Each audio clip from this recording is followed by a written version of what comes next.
Right, assalamu alaikum everyone. Let's talk about Pepe today. And right now you're still moving down like this, but I want to see what exactly progress you're doing on the 1 hour time frame. So there's a small positive um, structure going on Pepe on 1 hour time frame, and what I'm talking about is that at least we are looking at some good progress here. That Pepe is coming down, and we have a small bullish divergence going on the 1 hour time frame. So positivity actually starts from the lower time frame building all the way to the higher time frames.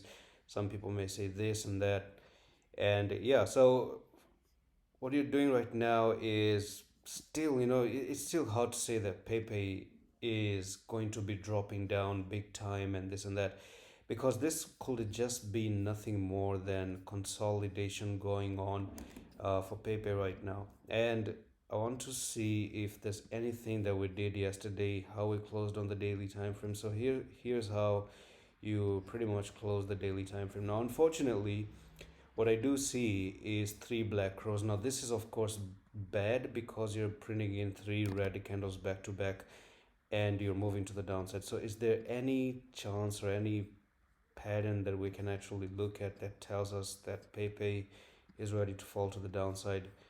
No, pretty hard right now to say if Pepe is actually going to move any lower.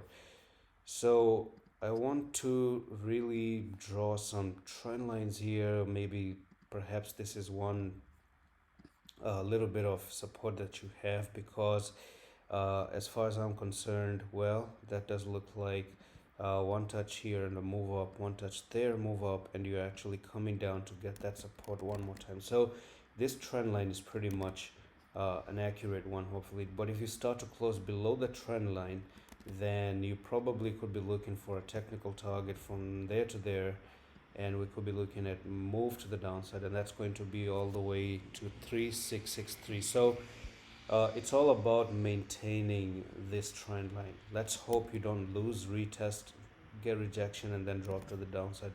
Now, also on the other hand, it depends on how Bitcoin is going to look at that time. If Bitcoin drops and loses structure, and we see a potential bear cross as well, then Pepe can actually follow the same footsteps of Bitcoin. And that's all for the video. I'm going to see you in the next one in the office.